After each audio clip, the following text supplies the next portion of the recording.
Finance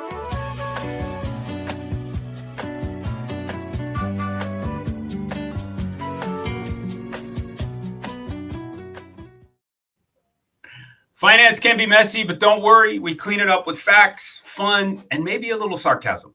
Welcome to the Financial Sandbox. Let's get into it. My guest today is Dave Haupt, and I look at Dave as like Super CPA. Wow.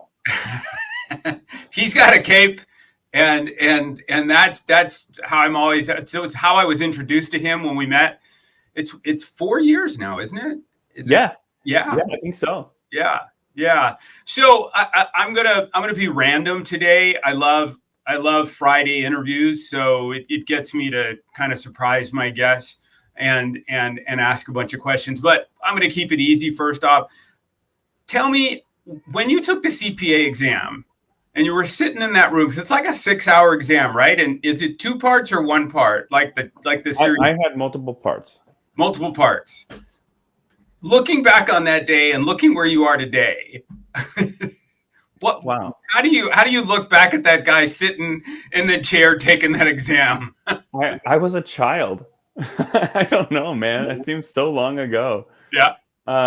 I was 26, I think. And I kept telling myself I'm not ready. And my wife was like, David, you've been studying forever. Go and take the exam. So I took part 1, and I was astonished with my score. Super happy with that. And then on the next one, I just couldn't believe that I passed because So anyway, I was super happy. Wow, what a great question. No, the reflection is awesome. Perspective is just one of the most expensive things that life can afford you. And if you don't go back and like harvest that or mine it out of there, then you don't benefit from it. So I would say that there's been an enormous amount of change. So many things have changed. And some of the tools that I thought were going to be really important to me have turned out to not be important at all, versus things that I kind of maybe ignored in my preparation or in my initial studying or from my mentors turned out to be super important. And, I've had to do a lot of research that way. So that's a great question. I haven't heard that before. That's wonderful. Thanks. So you have your own firm, which has a couple of divisions, right? And Sure. So tell me a little about the different areas of CPA work you do. You work with a variety of clients, from business owners of a variety of business. When we first met, we met at a car wash convention.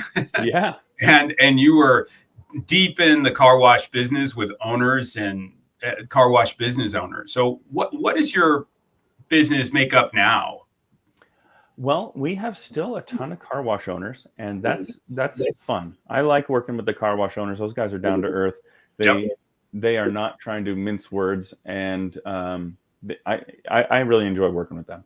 But we have other industries as well that we've been servicing. We're pretty heavy in construction, residential construction right now, and medical offices. So we have several different surgical offices. We've got many family practices.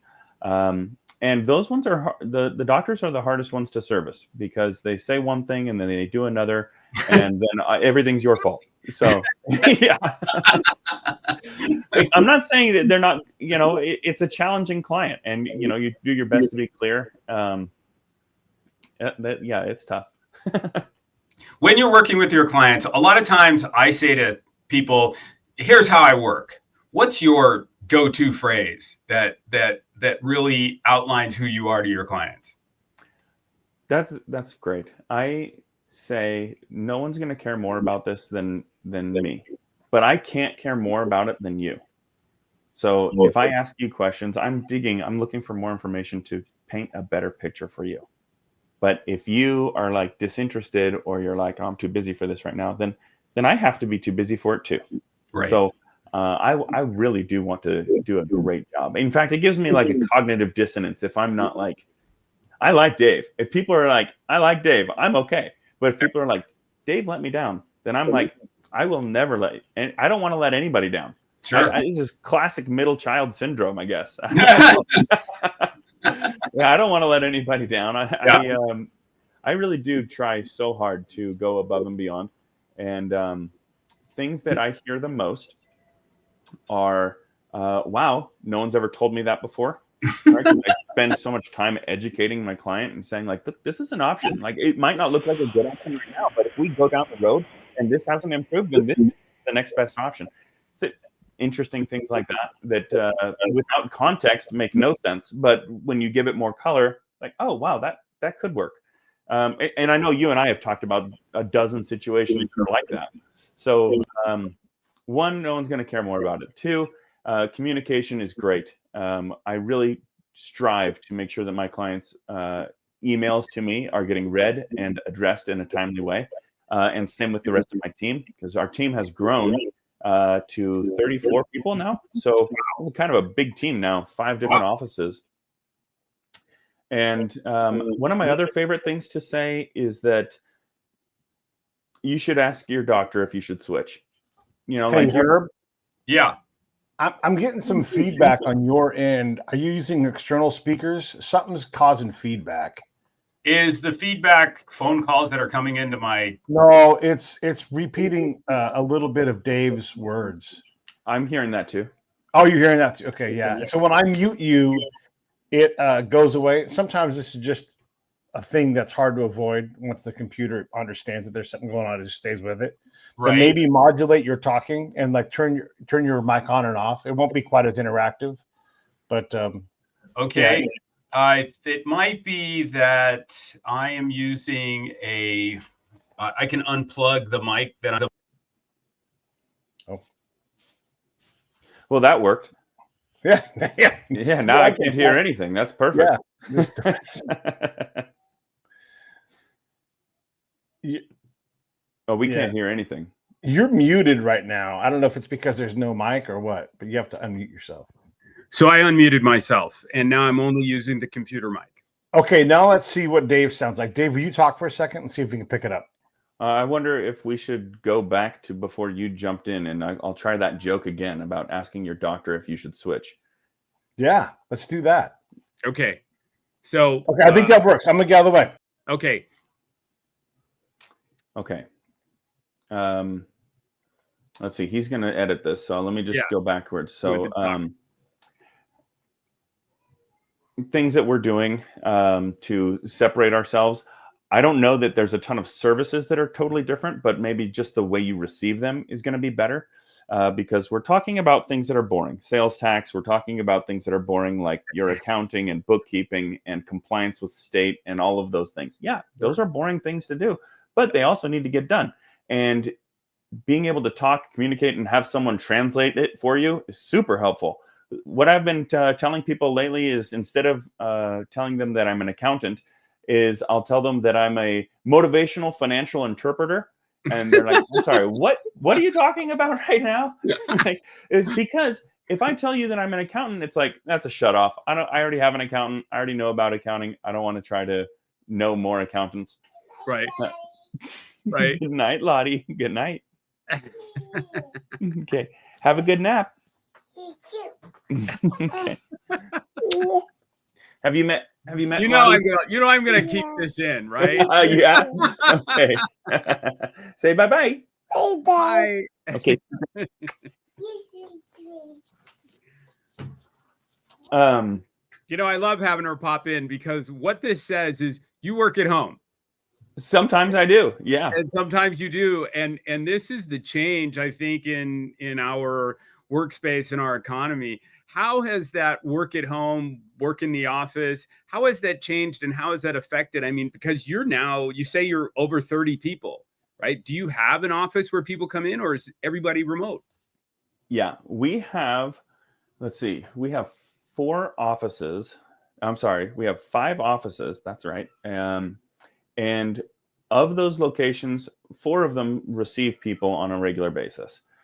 But of my team that is actually going to those offices, that consists of about 13, 15 people, depending. Wow. So those people are like right now, my local office where I will go 3 days a week. He's in there by himself right now, but that's all it takes, right? There's no one really coming into the office right now. And it's just a great spot for him to go. Yeah. One thing that I would say is a bit of a challenge is the always available situation. And so I've had to kind of monitor that with Teams pinging me even up until, the middle of the night, and my emails going off all the time. So I just kind of like shut it off. I don't want to always be in work mode because I have 5 kids and I need to be a baseball coach. I need to be a soccer coach, and I need to take care of my church responsibilities. So I've got a lot going on. Yeah. And you actually just kind of took me where my head was going. What do you do? Because your job being a CPA, it's a pretty intense, like myself being a financial advisor, we care about our clients. We're so involved in the sort of inner workings of their life. How do you breathe? How do you get a moment? And especially you've got 5 kids. Where does Dave time come in? I don't know. That's a great question. I tell people about what my vacation plans are, and they're like, well, that's great. I hope you have a chance to relax. And I'm like, I don't know how to do that. I've added so much complexity, so many layers of responsibility to my life that I don't really know how to do that. I don't know how to be like a 15-year-old boy who just wants to hang out anymore. I don't know how to do that. Right. But tools that have helped are, like I said, kind of disconnecting, like making sure the notifications are off, and not being attached to the phone, which is interesting because it's almost like a social currency. Telling someone like, oh yeah, well after 6 o'clock I turn off my phone, something like that. or like in casual conversation when someone tells you like, oh well, I don't really watch TV. You'd be like, oh, that's a casual flex. Okay, great. You don't watch TV. I mean, great. I'm sure you're doing something. But yeah, I think that is helpful. It's one of the reasons I keep 2 phones. Some people say, well, but if you have an iPhone or an Android, you can put 2 lines on that phone. I said, yeah, but I don't even want to be near that business phone. I want it to be left at home and take my personal phone out when I'm off with friends or at a dinner party or going somewhere. I don't even want to have that phone with me because I'll be tempted to look at it, look at a text, respond to it, etc. Yes. And because of, like you said earlier, how deeply we go into the client's life, that is tough, because as soon as you send me the text message that says, Bryce and Susan have questions about this property, can you jump on a call? Like, yeah, in my mind, I'm kind of going to that call and thinking, I know what they're going to ask me. This is what I want to do for them, and instead of listening to my wife tell me how good her Alfredo is, or, whatever. Exactly. Or having your kid come in and say, hey, kiss me goodnight. I'm going to take a nap. Yeah, that's right. Yeah, that's right. So what do you think? I'm going to ask you a question about CPA. What makes a good CPA? There's a lot of different ways to measure. And I would say it depends on what the client needs, right? Because if you need someone who is completely analytical, then perfect. You might be a really nice forensic accountant, right? That might be just what you're supposed to do. But if you're looking for someone who has a bright outlook and you're looking for plans to move forward, then that accountant is not the right accountant for you, right? You're going to be looking for someone who is going to be more personable, have a better way and ability to articulate to get us from 8 million to 10 million in this time span. This is the milestone that we have to hit first, and then this one, right? And I would say because there is such a wide spectrum of people, right? There's an enormous spectrum of accountants that can fit different places, right? Because similar to like realtors or doctors, right? You can't go to an orthopedist if you've got a mole that's the wrong size or color or shape, something like that. Right? Sure. So I would say it depends on what you need. And if you're telling me that the reason why you're unhappy with the previous accountant is because lack of communication or no new ideas were coming to you, okay, then I'm going to be a great fit for you. But if you tell me that the previous accountant cracked too many jokes and you enjoyed talking to him too much, like, I'm not a good fit for you. Right. So it sounds, when you made that example of going from 8 million to 10 million, it sounds like you take on the role of a business strategist almost. Oh yeah, a lot of times I do. Yeah. The fractional CFO work that we've been doing lately has been interesting, because I'd say that several years ago, it felt like the only fractional CFO work that I could get was associated with doing nuts and bolts. And then I ended up going backwards in doing like bookkeeping cleanup, because it wasn't satisfactory to me. And I'm like, this is not what I want to be doing. So I'd be like issuing orders, but then that's what the business owner wanted, was someone to like supervise their internal accounting. And I'm like, okay, I don't want to be doing that. That's not what I want to do. I want to be helping you get from A to B, not the soup to nuts.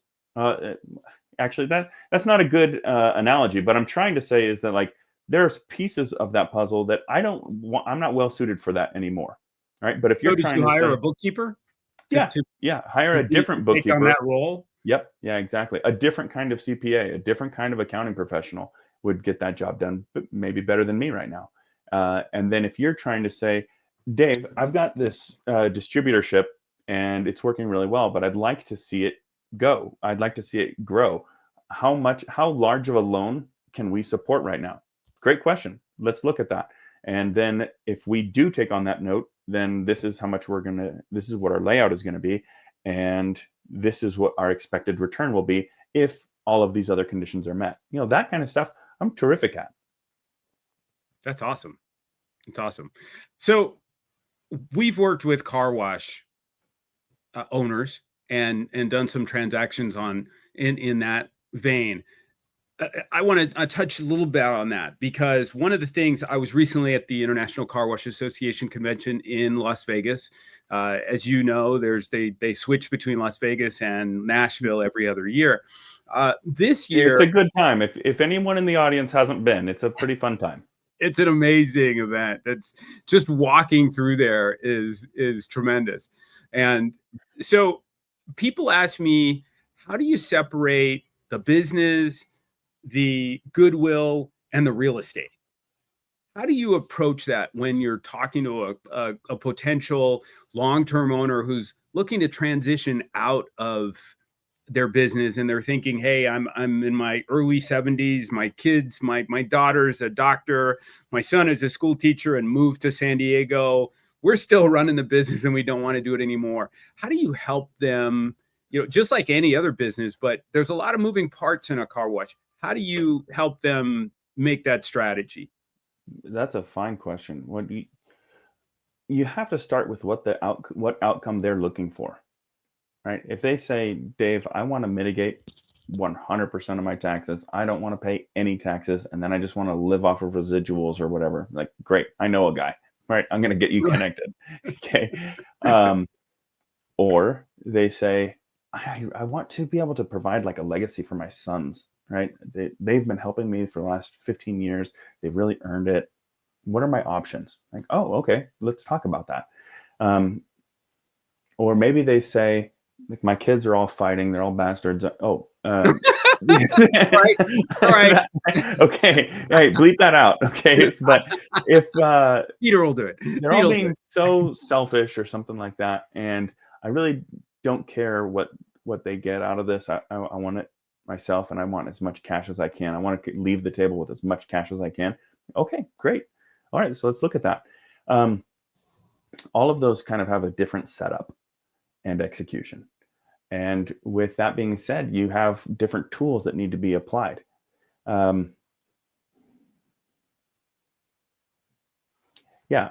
think that's probably close to the right answer. That there's no one right answer. You have to hear what is the wanted outcome. And it's easy. A lot of owners will just say, as a knee-jerk reaction, well, Dave, I'm talking to you. I don't want to pay any taxes. Like, I get that. But maybe if you pay just this amount of taxes, you can get what you want. But if you pay zero taxes, then maybe you're not actually getting what you want. So let's just make sure that we have a very clear picture. Because if you make your one singular goal too finite, then, it makes it harder for you to complete on other goals that you may have in life. And so just like you and I, when we're meeting these clients, we actually do spend a good amount of time understanding what they want out of this. So one tool or one method forward is definitely not it. You've got to understand the whole situation. So it's a lot of reason I call myself a financial strategist, because what we're doing is we're trying to find out what is a strategy, what's the plan going forward. And I was talking with the gentleman this weekend at the car wash convention, and they were going to do a sale at about 2 million, and they were going to sell or carry about 1.2 million. But no one bothered to tell them that, well, if you carry 1.2 million in a 1031 exchange and you get that balloon payment 3 years down the road and they send you $800,000, have you thought about the tax consequences of getting that 3 years later outside of the period of your exchange? That's a pinch. Right. And it was the deer caught in the headlights look. Yeah. So he was probably thinking, I'm going to impress this guy. Look at all the planning that I've done. Like, yeah, they're good. There's this little blind spot I wanted to show to you. Yeah. That's yeah. And I told him, I said, have you talked to your CPA about the ramifications of doing a seller carry on real estate sales and then taking a balloon payment in 3 years, and what the tax consequences of that is? And are you defeating the purpose of the 1031 exchange in the first place by carrying a note? Right. Yeah. It sounds like he's kind of working at cross purposes. Yeah. Yeah. What are the consequences of carrying a note in a 1031 exchange? I mean, 3 years later, you get a big balloon payment of $800,000. Isn't that looked at as ordinary income, or how is that perceived? Yeah. And you're not going to have the chance to kind of mitigate it with the same tools, right? You're going to have to come up with new things for the year that income is happening to mitigate it. You wouldn't be able to use the tools that are available to you in the year of the exchange. So, you're going to have I shouldn't say like a terrible mess, but you also don't go into it thinking you're getting out of this scot-free. It takes work, right? Yeah. The reason I'm so busy is because I'm talking to a ton of awesome professionals that have put their life in, they've invested their own life into this business. Now it's time for the business to pay them back. And we have a lot of options. I want you to take the best option for you. And I can't know that without asking you a ton of questions. And this person in question probably now has a lot more questions. Yeah. By the time we were done talking, he basically said, I think I need to go back and rethink this sale and the strategy of this sale and how we were going to do it, because no one had bothered to talk to him about that. I had a situation a couple of years ago where a gentleman called me, did a $3 million sale and carried 50%. Oh, 2 years later, called me and said he had $1.5 million and I want to do an exchange on that 1.5. And I said, well, you can't. Yeah, because nothing's being sold anymore. The sale already happened. Yeah. And he being that I'm not a CPA, I said, well, you really should talk to your CPA about that balloon payment and what potential tax ramifications will happen when you get that balloon payment in a couple of weeks. And he called me about 2 months later and was not happy. No, I'm sorry. Oh man. Yeah, I am. I feel it. That's he said, fun. Nobody told me that what the consequences would be. And so it's why I always have this, I always try to have a good team around me. And that's why when I'm dealing with a client, I say, do you have a good CPA that'll manage your business, that'll manage this? And it's why I've referred clients to you. And I can't tell you, people have called me and said, oh my gosh, this has been great. Good. I'm glad to hear that. Yeah, I'm very glad to hear that. I'm out of time, Herb. Is there any last question that you wanted to hit on? Because my next guy is waiting for me. I'm sorry. Okay, so we're going to do two things. One, my favorite question to ask is, what's your favorite cartoon character? And I think we did this, but what's your favorite cartoon character, and why does that cartoon character remind you of you? Oh man. Goodness gracious. Favorite cartoon character. Well, I identify with the Hulk a little bit. Not in like so much physical wise, but like everyone has those two wolves inside of them, and one of them's the positive and one of them is the negative. And I try really hard to feed the positive one, but every once in a while I dish out some scraps to that negative one, and once in a while that gamma radiation takes over. Yeah, and we're all doing our best. We're trying so hard. I'm putting in an enormous amount of effort, and man, I think that's an interesting question because you have all sorts of things available to. I wish I could say I'm Spider-Man. Spider-Man's always the good guy, or Captain America is always the good guy. But sometimes the Hulk comes out and it's just like, I'm really unhappy with how this turned out, and like I can't keep working with you, or something like that. I think that's probably right. Or like when I've told my son 13 times, I need you to pick up all of the garbage off of the floor, or I need you to stop filling the toilet with toilet paper, or something like that. I've got 5 kids, so it could have been anybody. Exactly, anything can happen. Whatever. I love working with you. I love communicating with you. I love getting on the phone with you every once in a while because I always get the honest and raw Dave. And it's always great because who you are, I'm blessed to have you in my life as a friend and as a professional. So, man, likewise, sir. I love telling people I've got a guy for you.